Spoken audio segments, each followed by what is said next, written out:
ere Wani yana go jinje dube Oi kwe Obu wadi pengendu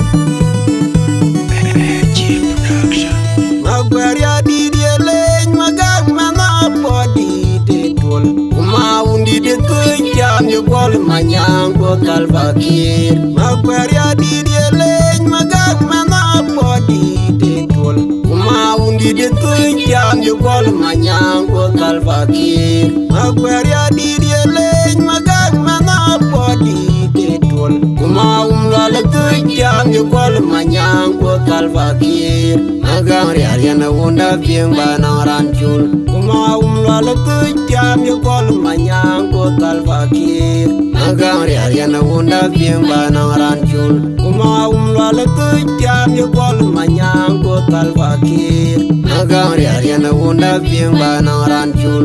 Makuyo gyot gitya Elun maga Israel abodinen Magari aramirkin bagolin Kyoy war gitya nangwaj Markwen yan wajet wade hoji Jitkin makwe gal Makuyo gyot gitya Elun maga Israel abodinen Magari aramirkin bagolin Kyoy war gitya nangwaj Markwen yan wajet wade hoji Jitkin makwe gal Makuyo gyot gitya Elun maga Israel abodinen Magari aramirkin bagolin Kyoy war gitya nangwaj Markwen yan wajet wade hoji Jitkin makwe gal Nyiri gony Atong yawany Nyiri gajaka Anoy marbolong Eto nyiri gony Atong yawany Nyiri gajaka Anoy marbol Eto nyiri gony Atong yawany Nyiri gajaka Anoy marbol Eto nyiri gony Atong yawany mor Eto nyiri gony Atong yawany Eto nyiri gajaka Anoy marbol Eto nyiri gony Atong yawany mor Eto nyiri gajaka Anoy marbol Eto nyiri gony Atong yawany mor Eto nyiri gajaka Anoy marbol Gyot gitya Elun maga Israel abodinen Magari aramirkin bagolin Kyoy war gitya nangwaj Markwen yan wajet wade hoji Jitkin makwe gal Makuyo gyot gitya Elun maga Israel abodinen Magari aramirkin bagolin Kyoy war gitya nangwaj Markwen yan wajet wade hoji Jitkin makwe gal Makuyo gyot gitya Elun maga Israel abodinen Magari aramirkin bagolin Kyoy war gitya nangwaj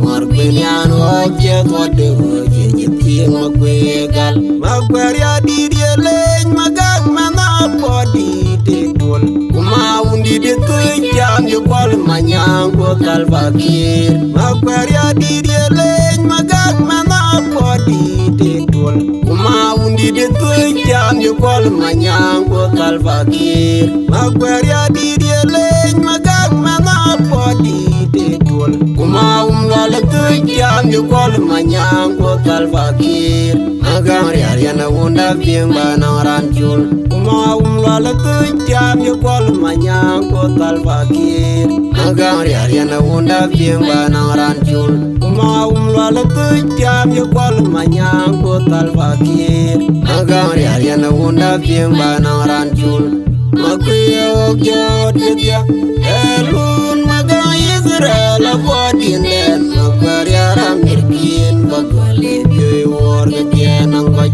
Markwen yan wajet wade hoji Jitkin makwe gal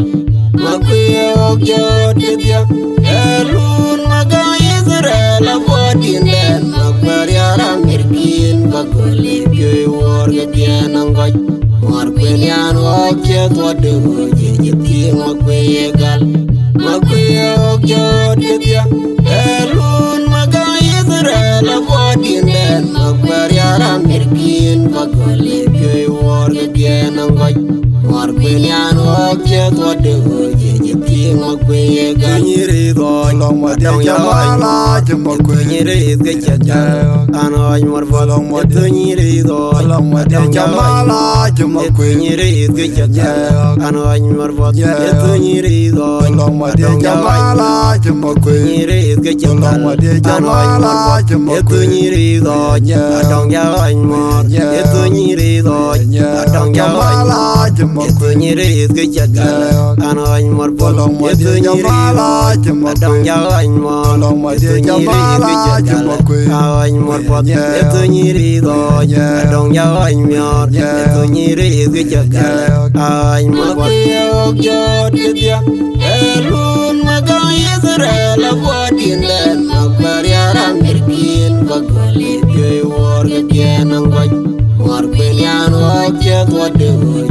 King Magwegal Magweo Jodya Elun magang Israel avoiding them Magbariara Mirkin Bagoli Joy war again and what Marquenian walk what the King Magwegal